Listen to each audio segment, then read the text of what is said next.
Сәлем достар, бүгінгі шығарылымыз нейтрал болмақ деп ойлайсыздар. Иә, бүгінгі тақырып жайлы мен алдыңғы шортс бөлімінде қысқаша айтып берген болатынмын. Мен бүгінгі тақырыпта әлемдегі топ 5 ең ұзақ соғыстары туралы толығырақ мәлімет бергім келіп отыр.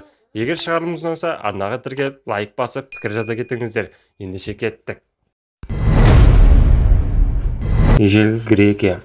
Кез келген мемлекет пен империяның өзіндік гүлдену мен құдіретін сәті болады.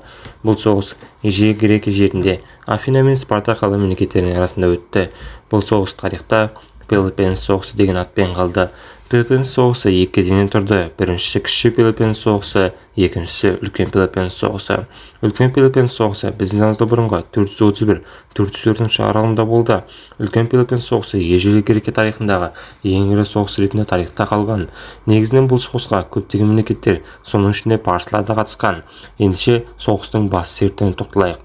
Спарта Балқан түбегінің оңтүстік бөлігінде Пелопоннес аумағында орналасқан ежелгі қала мемлекет. Алғашында Еуроид өзені алқабында Лаконика аймағында орналасты.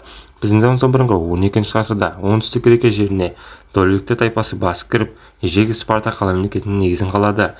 Дорийліктер бірте-бірте Грекия жерін жаулап алып, өзін спарталықтарымыз деп атай бастады. Спарта елінде биліктің басқару жүйесі олигархиялық жүйеде болды. Спарта мемлекетінің екі әулеттен тұратын екі патшалық биледі, ал Афина мемлекетінде биліктің басқару жүйесі демократиялық жүйеде болды. Уақыт өте келе екі мемлекеттің де Грекия жерінде алып империяға айнала бастады.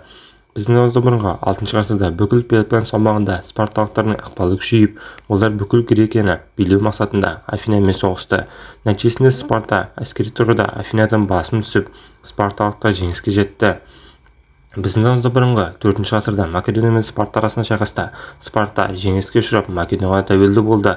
Біздің заманымыздан бұрынғы 2-ші ғасырда Рим мен Спарта арасында шайқаста Спарта ойсырай жеңіліп, Римге тәуелді болып, әлем картасынан жоғалып кеткен болатын. Бұл соғыс 1455-1485 жылдары Англия билігінің Плантагет әулетінің Ланкастер мен Йорк жақтастарының арасында өткізілген азамат соғыстарының бірі болды. Бұл соғыс тарихта Алқызыл Ақ-раушан гүлдер соғысы деп аталды. Азамат соғысының басты себебі 15-ші ғасырдың ортасында Англия патшасы Генрих VI болды. Оның елді басқаруға деген қабілеті әлсіздеу, сонымен қоса жүзжылдық соғыстан жеңіске ұшыраған мемлекет күйзеліске ұшырап құлдырай бастаған сәті еді. Міне осы кезде ағылшын тағына дәмелі патшаға қарсы Йорк әулетінен шыққан Ричард елде көтеріліс жасады. 1455 жылы ағылшын парламенті Ричард Йоркты Генрих VIның тақ мұрагері деп жариялады. Алайда 1460 жылы шайқаста Ричард Йорк қаза тапты. Сол жылы Йорктар жеңіске жетіп, Генрих VIны тұтқынға түсірді. 1471 жылы Англияда екі әулеттің соғысы қайта жанданды, бірақ көп ұзамай Генрих VIның жалғыз ұлы Эдуард ханзада қайтыс болып, Ланкастер әулетінің билігі тоқтайды. 1483 жылы Йорк әулетінен шыққан 4-ші Эдуардтың ұлы 5-ші Эдуард таққа отырды. Алайда оны патшалық кеңес 5-ші Эдуардты 4-ші Эдуардтың ұлы екендігіне көңілмен қарап, заңсыз деп танып, 4-ші Эдуардтың бауыры 3-ші Ричард патша деп таныды. 1485 жылы Генрих Тюдор бастаған Ланкастер күштері әуеліске басып кіріп, Ричард 3-ті өлтірді. Ал Англия тәжі Тюдор әулетінің негізін қалаушы Генрих 7-ге тағылып, король атанды. Осылайша елдегі азамат соғысы тоқтап, елдегі жаңа әулет пайда болды. Бұл соғыс біздің заманымыздан бұрынғы 5-ші ғасырда бүкіл Грекия жерін билеп отырған гректер өз жерін қорғау мақсатында кіші азияда күшейіп келе жатқан парсы әскерлерімен соғысты. Бұл соғыс тарихта грек-парсы соғыстары деп аталды.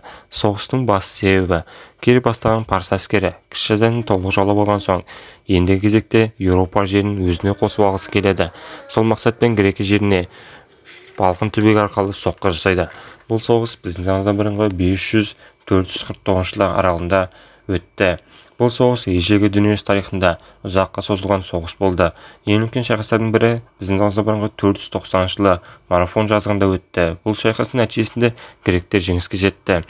Келесі бір ірі шайқастардың бірі біздің заманымыздан бұрынғы 480 жылы Парсы патшасы Ксеркс Фермопыл өзенінің жағасында гректерге соққы жасайды. Алайда кескілескен шайқастың нәтижесінде парсылар ауыр жеңіске ұшырайды. Міне осы жеңістен кейін грек әскері 5-ші ғасырдың 70-ші жылдары Фракия жағалауын, Эгей теңізінің аралдарын, Византияны басып алады. Біздің заманымыздан бұрынғы 449 жылы әлсіреген парсы патшалығы мен грек патшалығының бітімімен аяқталады. Нәтижесінде парсы патшалығы грек қала мемлекеттерінің тәуелсіздігін мойындауға мәжбүр болады. Сонымен қатар бұл соғыста біз парсы патшасының Ахеменид әулетінің әлсірегенін көре аламыз. Бұл соғыс Англия мен Франция арасындағы ұзаққа созылған дүниежүзі тарихына ықпал еткен соғыс болды. Соғыс 1337 жылдан бастап 1453 жылға дейінгі аралықты қамтып, тарихта 100 жылдық соғыс деген атпен қалды. Соғыстың басты себептері 14 ғасырда француз патшасы 4 Карл қайтыс болғаннан кейін оның орнына таққа талас күшейді.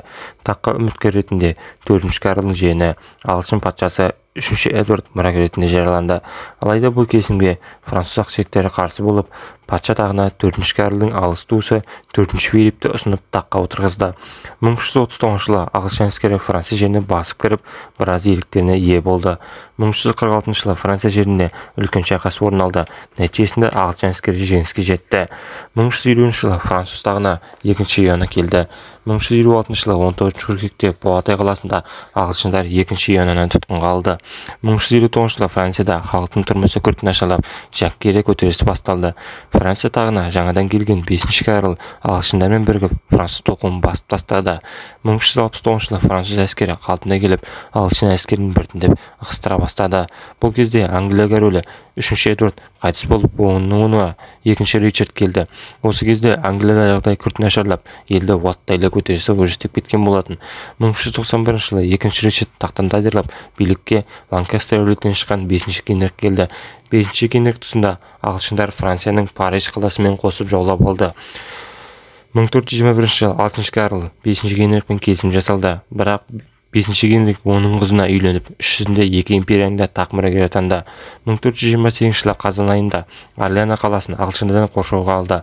Осындай жағдайда жандаралдық бастаған жасақ пайда болды. 1429 жылы Орлеанды азат етіп, француз тағына 7 Карлды отырғызды. Алайда француз ақсүйектері ержүрек қызды ағылшындарға ұстап берді. Француз әскері 1436 жылы Парижді, 1450 жылы Нормандияны, 1453 жылы Бордо қаласын толық ағылшындардан азат етті. Осылайша 100 жылдық соғыс ағылшындар үшін сәтсіз аяқталды. Біздің заманымыздан бұрынғы 3 ғасырда римдіктер бүкіл Италияны бағындырды. Енді кезекте Рим империясы жерорта теңізіне бақылау орнатқысы келді. Сонымен қатар ең бай арал Сицилияны жаулап алуды көздеді. Алайда бұл иеліктердің барлығы Карфагендік империяға қарайтын еді. Міне осы екі империяның бәсекелестігі ақыр соңында үлкен әрі ұзақ Пуни соғысына келді. Тарихта бұл айтылу себебі Карфагендік империяның негізін салған финикиялықтар болатын. Міне осы финикиялықтарды италиялықтар пундар деп атап кетті. Міне осыған байланысты Пуни соғыстары деген термин сөз қалыптасты. Пуни соғысы негізі 3 кезеңнен тұрды. Бірінші кезеңі біздің заманымыздан бұрынғы 264-241 жылдардың арын қамтыды. Бұл шайқастың нәтижесінде римдіктер басым түсіп, жерорта теңізіндегі Сицилия араның өзіне қосып алды. Екінші Пуни соғысы біздің заманымыздан бұрынғы 218-201 жылдар аралығында өтті. Бұл соғыс Карфаген қолбасшысы Ганнибал басқарды. Ганнибалдың жастайынан Римге деген кегі болды. Ганнибал ақылды стратег, мықты қолбасшы болғандықтан олар Карфаген әскерін бастап Испания жерлері арқылы Алеп тауларын өтіп, римдіктерге тосыннан басып кірді. Ганнибал біртіндеп Рим қалаларын жаулап алады. Міне осы кезде Рим билеушілері ұзақ ойланып, олар Ганнибал әскеріне қарсы шықпай, керісінше бос жатқан Карфаген империясына шабуыл жасайды. Ганнибал әскері кері шегініп, елге оралып, күйрей жеңілді. Нәтижесінде жерорта теңізі Рим империясының қолына өтті. Карфагендіктер римдіктерге 50 жыл бойы алым-салық төлеп тұруға мәжбүр болды.